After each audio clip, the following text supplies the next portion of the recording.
UFC Vegas 104, Marvin Vettori versus Dolidze II just ended, and this is going to be my full card UFC recap. We are going to discuss every single fight on this highly anticipated card that had so many bangers. I mean, the main event, Marvin Vettori, Dolidze II. Talk about the most anticipated middleweight fight of 2025. But in all reality, let's be serious for a second. This card was atrocious on paper. In reality, we got a bunch of finishes, so it wasn't a total loss. And I'm going to break down every single fight on the card. Let's start with the very first fight of the night. We have Yuneisy Duben versus Carli Judice. This was a first round KO, head kick KO for Carli Judice, which was insane. I mean, how often do you ever see first round KOs in women's MMA? And we got 2 in a row tonight, so that's something to absolutely behold. Honestly, before the KO, I thought Duben was winning. I told you guys in the prediction video, the odds were kind of throwing me off a bit. Usually I don't pay attention to them. I just happen to catch them on Tapology. Judice was moving forward, landing some kicks, doing some work, but Duben was landing big shots, busting her up, had her face red. And then Judice just lands a picture-perfect head kick, drops her bad. She was done from the second the head kick landed, and then finished her off with a couple ground and pound shots. Now, I got to be honest. While this was a great finish, this doesn't change the fact that this was bottom of the barrel, low-level women's MMA, but it was an insane finish, especially for women's MMA. It's just crazy that we ended up getting back-to-back first-round KOs. Ultimately, I don't hate the pick on Duben because she was landing good shots. It's just when you're fighting nothing but 0-0, 0-0, 0-0, 0-0 up until Dana White's Contender Series, you get in there with Carli Judice, who's fought close fights against higher-level opposition. You're bound to get clipped with something, and Carli Judice puts her away with a head kick KO in the first round. Next fight on the card, we have Josiane Nunes versus Priscila Cachoeira. Another first-round women's MMA KO. Priscila Cachoeira KOs Josiane Nunes with a brutal uppercut. Cachoeira was winning up until this point. It happened 2:46 of the first round. And it was like Nunes was so much smaller, it seems. She was like ducking down, throwing good combinations. And Cachoeira was just countering her with the right hand and countering with the right hand. And Nunes was having some success. And it was kind of a back and forth fight that Cachoeira was clearly ahead in. And then Cachoeira just lands this picture-perfect uppercut and brutally flatlines Josiane Nunes. I mean, straight up put her out cold, like Kamaru Usman, Leon Edwards type KO. It was a wild fight while it lasted. Both were super sloppy. And it was just shocking that how the hell, I know I've mentioned this now 3 times in what, a 5-minute video, 3-minute video so far. 2 back-to-back women's MMA KOs. How was that even possible? So the UFC isn't regretting not cutting Priscila Cachoeira, considering she tried to eye gouge to get out of a rear naked choke against, I forgot her name, but she's got the red hair. I can't think of her name right now off the top of my head. Now it's driving me nuts. Jillian Robertson. So she went out there. Nunes was just marching forward, throwing wild haymakers, but she was ducking down. Cachoeira made the read. Boom. Picture perfect uppercut. Put her out cold right on the chin.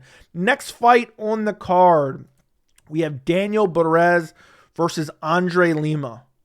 André Lima gets a third round rear naked choke and just simply outclassed Barez. The commentary team was sucking him a little bit too hard, saying he was going to the top.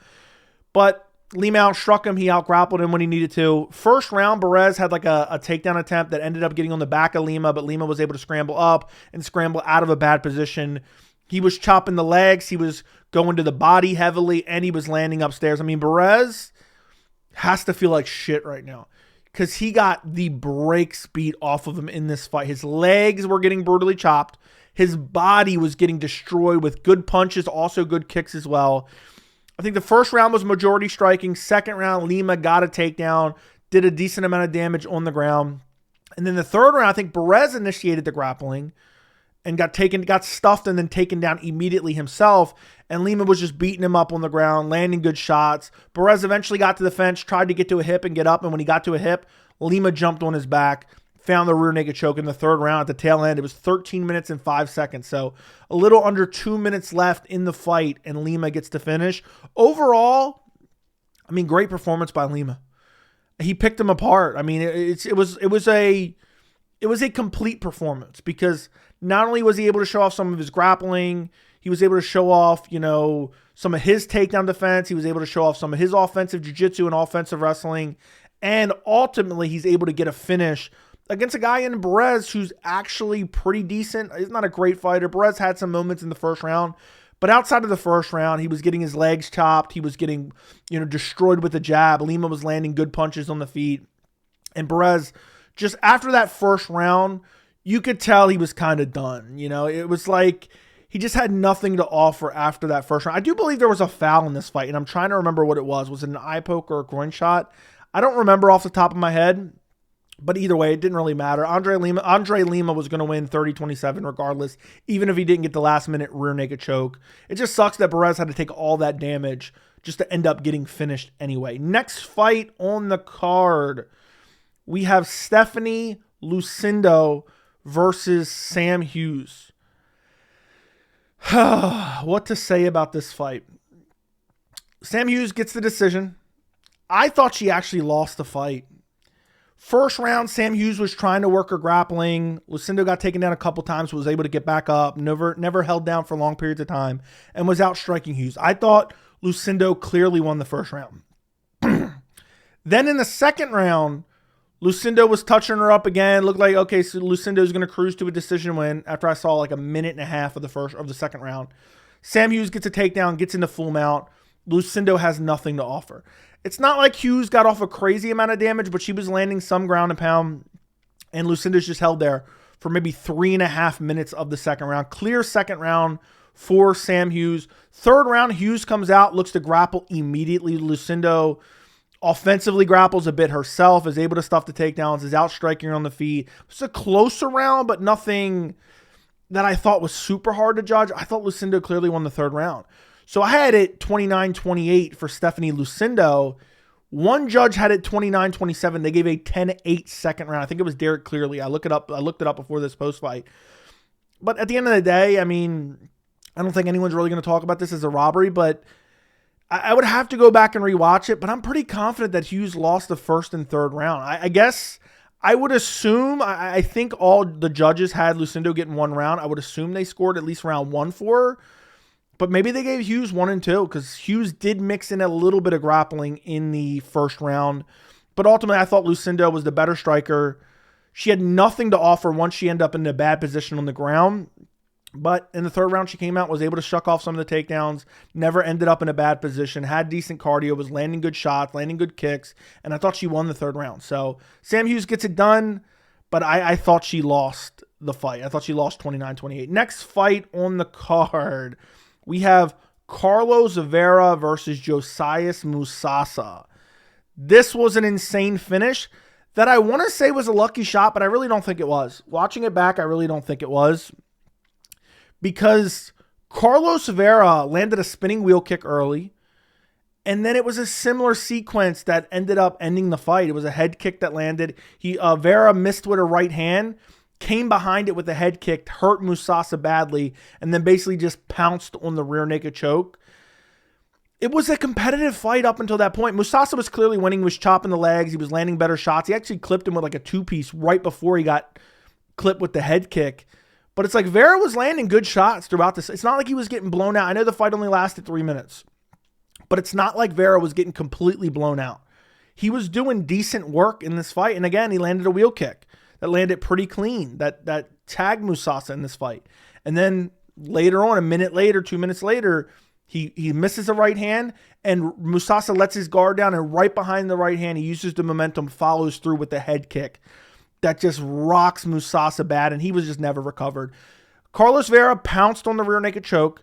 Musasa starts to defend the grip arm, but Vera, being the veteran that he is able just to relock it up. And, once he starts hiding that hand, I knew it was over for Musasa. Musasa's still hurt, trying to defend a choke. So now Musasa loses his undefeated record in a performance that was supposed to be a layup win coming off of Dana White's Contender Series. The commentary was saying how he's the biggest favorite on the card, and I thought this was kind of a setup match for him to win. And ultimately, he gets finished by Carlos Vera in the first round. Next fight on the card, opening up the main card, I believe this was, if I'm not mistaken. Actually, no, this was still the prelims. I think, no, Waldo Cortes-Acosta was the featured prelim. I'm wrong. Seung Yu versus AJ Cunningham. What to say about this fight? Seung Yu dominated him. AJ Cunningham had some pressure and landed some shots early. Majority of the first round was striking, but mixed in a little bit of grappling. Second and third round, Seung Yu was able to take him down, control him, and beat him up for the majority of the rounds. Second round, Cunningham looked for a triangle that was never really close. Third round, Seung Yu was close to an arm triangle, but wasn't able to get it. It's a clean 30-27 victory. Cunningham does not belong in the UFC. If I do my cuts video, by some chance they return tomorrow, AJ Cunningham is on that list. He's just not cut out for the UFC. He's just not. I mean, he's a guy that, in my opinion, is a Kentucky State Fair guy. Funnel cake, $250. Seung Yu is not some world beater. Didn't even really get touched in this fight. I mean, Cunningham had some moments in the first round, but I don't even think Yu had any damage by the end of the fight. And Cunningham, I think the first round he was able to, he was able to avoid some of the grappling. But second and third, if he initiated the grappling, he was able to get the takedowns. Cunningham might work his way back up, but he'd get taken down again. Third round, by the time the third round came around, he was battered, he was bloodied up, and Seung Yu was just dominating him. So clean win for Seung Yu against AJ Cunningham, who made his UFC debut on short notice against Ludovic Klein and got absolutely wrecked. And now he's 0-2 in the UFC and probably going to get cut. And I mean, I don't ever believe in these stats, but take them for what you will. Look at this. I mean, 19 shots. He landed 19 shots. That's insanity, according to the stats. Okay, it's probably less than that because the stats are usually way off. Anyway, next fight on the card, the featured prelim. For some reason, I was mistaken. I thought this opened up the main card. We have Waldo Cortes-Acosta versus Ryan Spann. Talk about cuts list. These guys are both bums, man. Waldo Cortes-Acosta KO'd him in the second round. I never want to see Ryan Spann ever fight again. He's a scrub. He has one round of cardio. I don't understand. How are you a professional athlete and you have not even one round of cardio? Not even one round of cardio? Ryan Spann landed a couple leg kicks early, threw a few sloppy shots in the first round, got clipped and rocked in the first round, but not rocked like crazy badly. And then by the end of the first round, it's like he had nothing left. He was exhausted. It's just, I don't, and oh my God. Ryan Spann went for a trip in the clinch at the end of the first round. He literally landed on his own head, and Acosta ended up on top. One of the worst moves I've ever seen in the history of the UFC. Then in the second round, to be honest, Acosta should have been DQ'd because there was a groin shot, then an eye poke, then a groin shot. Now, the eye poke actually wasn't an eye poke. It was more of a knuckle from a punch, but the ref still ruled it an eye poke, and somehow Ryan Spann kept continuing. So he had a minute break in between rounds, then immediately got groin shotted basically in the second round. Takes a decent break from that, continues, gets eye poke, takes a decent break from that, gets groin shotted again, takes a decent break from that. I thought he was going to quit, and I was telling him, please quit. I don't want to keep watching this fight. This fight's garbage. And basically he just is exhausted, even though he's rested more than he's fought at this point. He's fought for 7 minutes. He's rested for 25, okay? And he just sloppily rushes forward. I mean, literally, Mark Smith, before I get into the actual finishing sequence, which was wild, okay, absolutely wild. If I was Ryan Spann, I'd join witness protection. Mark Smith had to go over to Waldo Cortes-Acosta and said, and I typed a quote out here, fingers, groin, everything. Because Cortez was fingering him, was touching his groin with his feet. I mean, it was nonstop fouls. It was nonstop fouls. Okay, the eye poke I didn't think was an actual eye poke, but Mark Smith believed it was an eye poke. And 3 straight fouls, and you're literally not taking a point or saying, you know what, let's DQ this guy. Ryan Spann should have pulled a Cody Bumdage and quit. But anyway, Spann says, okay, I've had 17 minutes, 25 minutes of a break. Let me see if I can fight for another 30 seconds. Starts swinging wild. Gets touched up. Clipped with a nasty left hook. And then the worst part is he falls to his back. Waldo Cortes-Acosta, I want to say he jumped in the guard, but man, he was a missionary. And he was just pounding away. He was a missionary, just pounding away. Missionary, okay? And he finishes Ryan Spann from missionary. It was missionary dead, okay? Go watch the finish. You'll know exactly what I'm talking about.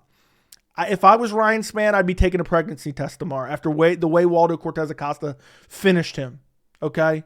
And the way he was grabbing his ankles from the position they were in.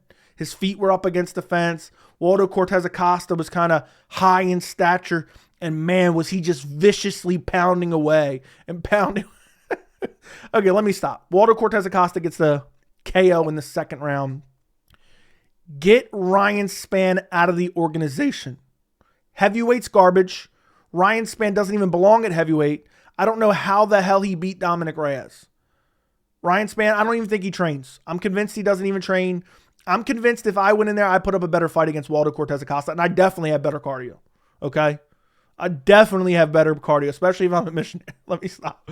Anyway, he gets it done. Next fight on the card, the first fight opening up the main card, we have Seung Woo Choi versus Kevin Vallejos. This is an easy fight to recap. They were both kind of trading kicks. Vallejos was stalking him, lands the right hand, sits him down. He gets back up. Vallejos just keeps stalking him. Eventually lands another right hand that hurts him bad, man. Hurts him bad. Up against the fence. Back shots dead. Kind of more of side shots dead. And Vallejos gets it done. First round KO. Great win. Didn't really get touched. Ate a few kicks in this fight. And Vallejos could be, I don't want to say contender, but he could be one of those guys that's actually decent considering he went to a hard-fought decision with Gian Silva. I don't want to give him a participation trophy off of a loss, but, you know, watching back that fight and seeing how good Gian Silva is now, that's why I picked him to get the KO in this fight. But, yeah, there's not really a whole lot to talk about here. Vallejos, good power, was stalking, good footwork, good, ability to cut off. Seung Woo Choi. And he gets it done in the first round. I mean, it was a brutal KO, brutal finish. Good stuff. One thing we didn't have on this card is any bad stoppages because this was a very good stoppage. Wasn't late, wasn't early. Gave Seung Woo Choi the ability to try to recover. He just wasn't able to. Vallejos just has nasty power. And I'm curious who they match him up with next. I'd like to see a very interesting matchup for Kevin Vallejos next. I don't know off the top of my head who I would match him up with. But good win on the UFC Apex card for Kevin Vallejos in his UFC debut. Next fight on the card. Let me see if I don't butcher this guy's name. By the way, we got back-to-back weird finishes. We got the back-to-back KOs in the women's MMA fights. We're about to get back-to-back Kimuras. Because I think you pronounce his name Dear Nurgozhay versus Brenson Ribeiro. Brenson Ribeiro gets a Kimura victory in the second round. First round was back and forth. Ribeiro dropped him with a right hand, landed a knee at some point towards the end of the round that was pretty solid, was out striking him, clearly won the first round. Nurgozhay really didn't have anything to offer in the first round. Second round, Nurgozhay realizes, okay, I lost the first round. Let me come out and try to drag him to the ground. Let me try to use my grappling. Takes him down, is trying to cement the position. Ribeiro grabs up a Kimura, reverses position, ends up on top, and just rips his shoulder off. Islam Makhachev, Dan Hooker style. And Nurgozhay taps out. I mean, this was... I know Brenson Ribeiro is actually really solid, but I didn't expect him to get this done at all. This is a fight night card where there was a lot of fights that I thought I knew, and then next thing you know, the other guy's winning. And Nurgozhay really looked like shit in this fight. He looked like... First off, he didn't look like he belonged at light heavyweight. He looked like a mix of Shavkat and Kelvin Gastelum, and not in a good way. And Ribeiro was able to outstrike him, and then when it came to the grappling, he Kimura'd him with ease. And you need a lot of power to be able to get that Kimura, and Nurgozhay is in grappling sequences and somehow just gives up the Kimura. It really had no defense. Didn't seem like the urgency to use his legs to really hide the hand of himself, hide his own hand in the Kimura to be able to defend. It's just like he let Ribeiro just rip it out, wrench him over, and then he tapped out. So Brenson Ribeiro just went out there and literally just dominated him, outclassed him on the feet, And the one grappling sequence that we do get, he dropped him in the first round with the right hand. Then the one grappling sequence that we do get where Nurgozhay is trying to drag him to the ground, gets him to the ground, gets Kimura immediately. So how bad is his submission defense? I don't know. So Brenson Ribeiro gets it done via second round Kimura. And then to top that all off, next fight on the card, we get Blackshear versus Cody Gibson. Another Kimura. Insanity, because Blackshear gets a Kimura over Cody Gibson in the second round. First round, Cody Gibson was walking him down, ripping to the body, lighting him up against the fence. And Blackshear was just shelling up, not doing anything. He was pulling at Alex Pereira. He was just refusing to fight. He was pulling at Sean Strickland, refusing to fight. I'm like, what is going on here? Then Cody Gibson shot in on a takedown. You had a guillotine attempt from Blackshear. He ended up on top, was looking for like a Bravo choke, looking for a north-south choke. Then eventually, last like 5 seconds of the round, he really ends up on top, lands a nasty elbow that cuts open Cody Gibson, and a couple more ground and pound shots, but really the elbow is what really landed. Now, I thought the first round could have went either way. I scored it for Blackshear. I thought the submission attempts, control time, also a nasty elbow that cut him open. I know Cody Gibson was walking him down, ripping to the body, ripping upstairs and landing well, but I still favored Blackshear, but it could have went either way. I thought the judges were for sure going to give it to Cody Gibson. I don't know if they did or didn't because we didn't get to the scorecards. Second round, Blackshear came out, whole different man, was putting the pressure on Cody Gibson, landing good shots, and it forced Cody to shoot. Cody shot a double leg, got a double leg, gets swept almost immediately, ends up on bottom. Blackshear, way superior jiu-jitsu, ends up getting in the crucifix position, starts slamming down elbows in the crucifix position. Cody Gibson's trying to scramble. Eventually, Blackshear ends up sitting on his face and getting a Kimura and gets a second round Kimura victory. I don't know how this happens. Again, 2 women's back-to-back KOs on the same card and 2 Kimuras on the same card. I don't remember the last time I've seen a Kimura in the UFC. If you could let me know, when was the last time we saw a Kimura in the UFC? I know it couldn't have been Islam Hooker. Somebody said that to me in my live stream earlier. I don't think it was that. But man, Cody Gibson really fumbled this one. I mean, not really. I just think he put the early pressure on Blackshear, and Blackshear wasn't really anticipating that, so he kind of shelled up and limited his risk. But it was just clear, man, Blackshear had a massive jiu-jitsu advantage. You saw it in the first round with the guillotine sweep. You saw it in the second round right after he got taken down. He immediately was able to sweep Cody Gibson. So low IQ, really. After the first round, after he felt Blackshear's grappling, he should have never went to the grappling in the second round, but he was getting outstruck. Blackshear was landing good shots on the feet. So I guess really he only had one option, which was to shoot, and he ends up getting reversed and crucifixed. So Blackshear gets it done. I think Blackshear is actually criminally underrated for the bantamweight division. He's got a loss to Mario Batista. He's got a twister in there at one point. I forgot the guy he beat, Jose Johnson maybe. I think that's what it was. And now he's got a good win over Cody Gibson. By the way, Bisping was like riding Cody Gibson after the first 30 seconds of the first round. Man, this is the best Cody Gibson I've ever seen. He was already writing the narrative that Gibson was going to win, only for him to get exposed badly in the second round for his lack of jiu-jitsu, and Blackshear submitting him via Kimura while sitting on his face, making him smell his brown eye, ripping a Kimura. Imagine that. Second round, Kimura win for Blackshear. Next fight on the card, we have Alexander Hernandez versus Kurt Holobaugh. Alexander Hernandez gets the decision win. I believe, it was a unanimous decision win. This was a close fight. First round, Hernandez was chopping the legs. I thought Holobaugh was landing the better shots. Dropped him with a punch at one point. And there was a late takedown attempt from Hernandez where he ended up in a guillotine. He didn't, it wasn't super close, but it was still like he was trying to lock it up. I thought round one was clear. Kurt Holobaugh dropped him and outstruck him, in my opinion.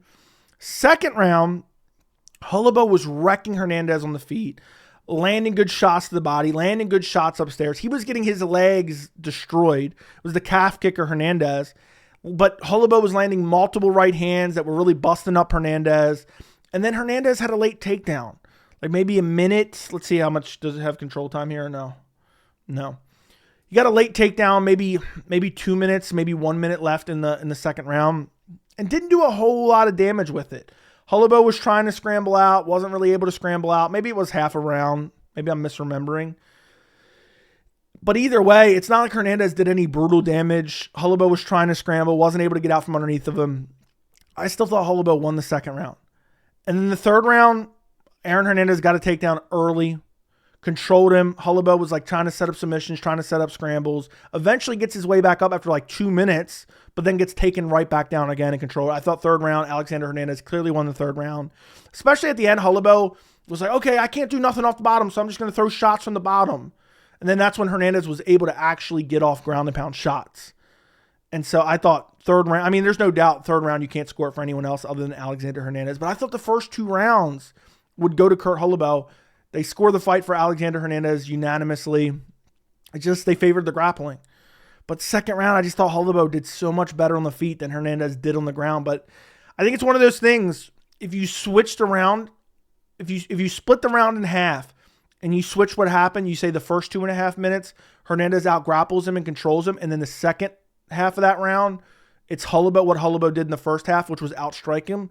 I think the fight is scored differently. But it is what it is, man. I don't think it's a brutal robbery, but I thought Holobaugh should have won rounds 1 and 2.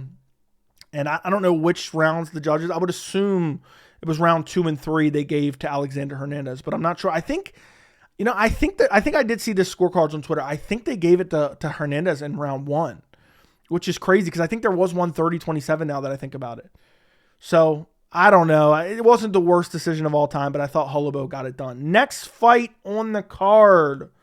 We have the co-main event. We have Chidi Njokuani versus Elizeu Zaleski dos Santos. Chidi Njokuani gets a second round KO. How do I describe this fight?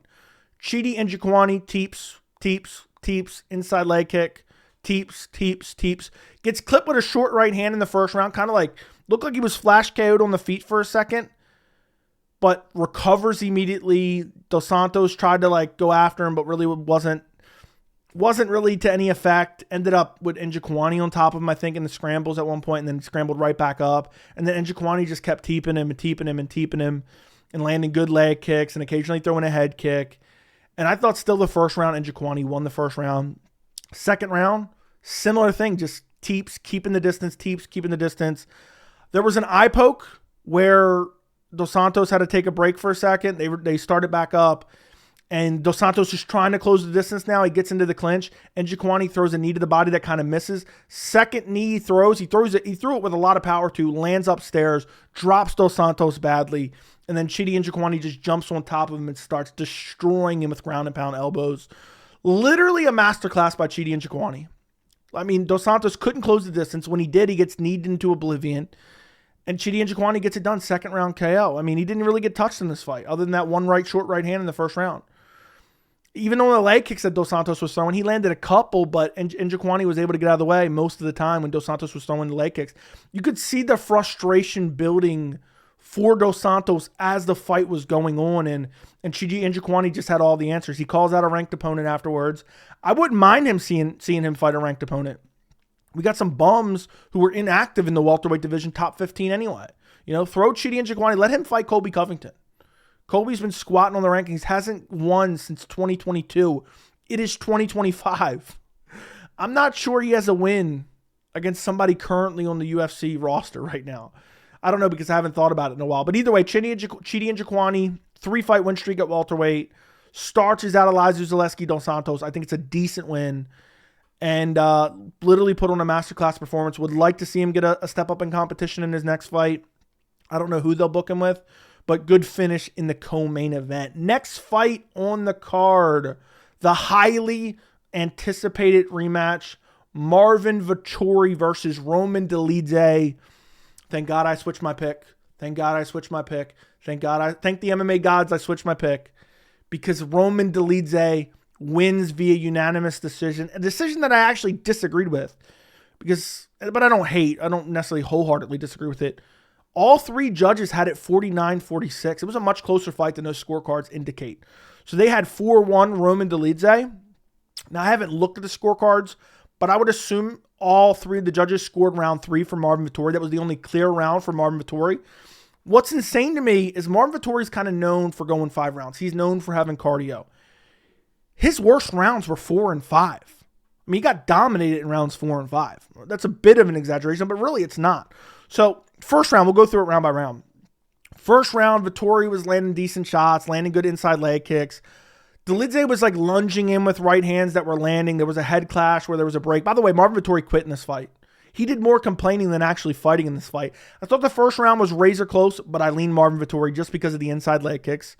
And I thought a lot of Dolidze's big right hands were kind of grazing, or Vettori was getting out of the way, or they land on the chest a bit. In between rounds, Herb Dean warned Dolidze about reaching out with the fingers. And then the second round starts up, and he immediately eye pokes Marvin Vettori. It wasn't super egregious by any means. And what's crazy is the fingers were actually up when he eye poked him, which annoyed me because Herb was complaining, you got to keep the fingers up. But in the replay, his hands are kind of like this, maybe a little bit of an angle, and the thumb catches Vettori. And Vettori was kind of complaining about that and was complaining throughout the fight. But Dolidze starts landing more right hands. Vettori really wasn't throwing for the first like 3 minutes of this round. And then like the back half, he kind of came alive a little bit. I thought Dolidze won the second round. Round 3, actually, did I have Vettori the second round? No, I had Dolidze second round. Okay, I have Dolidze second round. Yeah, I thought he just did way more work, especially early in the round. Third round is where I had Marvin Vettori. In the third round, when Dolidze's overextending on the right hands, he ends up getting rocked with a left hand. And then Marvin Vettori kind of goes after him a little bit, really doesn't have any success. I think there was like a desperation shot from Dolidze, but really, didn't have any, like he recovered pretty quickly. There were some good southpaw kicks, leg kicks from Dolidze in round 3. And it was a close round, but not really because Vettori hurt him, and it was like pretty obvious, like he was stumbled on wobbly legs. So round 3 was clearly Marvin Vettori, in my opinion, even though it was a very competitive round. Then round 4, somehow Dolidze just starts coming alive. Round 4 and round 5 were the easiest rounds to score for Dolidze. Round 4, he starts landing big shots. He starts busting up Vettori. Vettori keeps smiling as he's eating big shots and shaking his head, and then occasional moments where he's complaining about this or complaining about that. Ate a big knee in round 4 as well. Ate a spinning elbow in round 4. Dolidze was walking him down, actually putting together combinations, landing teeps nonstop. Sean Strickland would have been proud. Landed a couple front kicks to the face. They weren't super impactful, but Dolidze was just beating him up in round 4. And I'm like, okay, I guess Vettori's going to come out in round 5. And then the odds, I think odds in round 4 had Dolidze way up on the odds. Then round 5, Marvin Vettori's corner basically told him, you got to get a finish. They were like, you got to do something here. Vettori came out aggressive for like 30 seconds. Landed a couple shots and then got shut down after that. Eating teeps and head kicks. And the head kicks weren't landing super clean. They were partially blocked. But Dolidze was landing them nonetheless. And then there was a groin shot, and Vettori was complaining about that and got a break there. And then there was a head kick that landed, and then Vettori was complaining about eye pokes. He was like, oh, blah, blah, blah. Vettori had been mentally broken. Okay, and I don't know if it's CTE or what. By the way, before I forget, Marvin Vettori, he's known notoriously for putting his pants on backwards. He walked out to the cage. He got to the checkpoint, and he forgot his cup. He realized he forgot his cup. So he had to go in the back and get his cup. We should have knew it was over for him right there. But round 5 was complaining the entire round, while Dolidze's just smashing him with right hand, smashing him with head kicks, smashing him with teep kicks. And Marvin Vettori in rounds 4 and 5 abandoning the leg kick that was landing on Dolidze. Dolidze had landed those southpaw leg kicks himself because his lead leg was so battered. That was the most effective technique from Vettori, and he just abandoned it. Dolidze was ripping to the body. He was finally putting combinations together. Round 5 was easily Dolidze. So I had 2, 4, and 5 for Dolidze. Round 3 is the only round you can't give to Dolidze, so I don't hate the 4-1 scorecards, but I thought 1 and 3 should have went to Vettori. I'm pretty sure if I rewatch it, which I'm not going to, I would probably score it that again. I didn't think it was like crazy close. But there was, a lot of this from Dolidze. And I know it only ended up in one eye poke, which his hands were actually like this when the one eye poke landed. But I don't like that. And I'm so tired of this. The refs are just screeching the rules instead of actually enforcing the rules. It's very, very bizarre that it's like, are you guys there just to scream the rules, or are you there to actually enforce them? It's like, Herb, you're constantly warning him. Now, I think ultimately it was the right move not to take a point because nothing really came of it. But it was annoying all night how he's kind of like this and like this and like this, even if it only did end up with one eye poke. But Vettori was like crashing in. Vettori just looked slow and sloppy. Dolidze didn't look particularly amazing. He showed 5-round cardio. He looked slow and sloppy as well, but he just put out more output. He threw that right hand over and over and over again. Occasionally, Vettori would counter with a nasty left. That's what rocked him in that third round. But Dolidze was just able to land better shots, do more damage. He had Vettori busted up. I'm telling you, by the fourth round, it was like Vettori already quit. It's like all he was doing was looking at the ref and complaining, and then he would get clipped with a big shot, and then he would like shake it off and smile. I think Vettori probably has CT. That Jarrett Cannonier fight took a lot out of him. That shortened his life and shortened his career. I'm telling you, Vettori's already done. I know he's only 31. They're like, oh, there's a lot left in Marvin Vettori. You're getting beat by a 38-year-old Roman Dolidze. Yeah, that doesn't bode well for the future of your UFC career. Roman Dolidze goes out there and calls out Robert Whittaker and Israel Adesanya after he gets the unanimous decision victory. I don't know if he's going to get those fights. I think if he does, I think both those guys style on him badly. Because even though Dolidze won and I thought it was pretty clear that he won, I don't know. I don't think I'll ever be high on Roman Dolidze. I don't think I'll ever be high on him. He's just too sluggish. But I'll tell you one thing. Eric Nixick was telling Dolidze, you got to go out there and you got to pressure him. You got to land big shots. You got to do more. And you know what he did? He actually did that, unlike Sean Strickland. He had to beg Sean Strickland to fight back against Dricus du Plessis, but he refused to fight. So Roman Dolidze, even though he may not be championship caliber, he's the exact type of guy that Eric Nixick actually wants to coach, who wants to go out there and fight.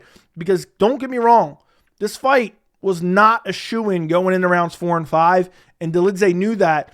And it seemed like he preserved his cardio just enough to really put his foot on the gas in 4 and 5. And that's where Vettori kind of backed off, was inactive, not putting out enough volume. And that's really what lost him the fight. I think Vettori's career is over. I don't know who I would like to see him fight next. I don't really care to ever see him in another main event again, even at the Apex. This on paper, this was an atrocious Apex fight. I'm so glad I switched my prediction, though, because I was originally going Vettori decision. I switched to Roman Dolidze decision. I'm happy I got the main event at least. Let me know what you guys thought of the card. Overall, was it a shit card on paper? Yes. Did it have some exciting finishes? Yes. Do I still think finishes don't mean everything? When you're having low-level fighters, there was a lot of low-level fights on this card. You're going to have finishes, but that doesn't necessarily make it as enjoyable. You have high-scoring preseason games in the NFL. Something similar, even though the UFC's taunting, Apex cards are boring. They just don't feel like they have a soul at all, especially with the lackluster crowd. But like the video, subscribe to the channel. I appreciate every single one of you guys for watching, and I'll see you in the next video.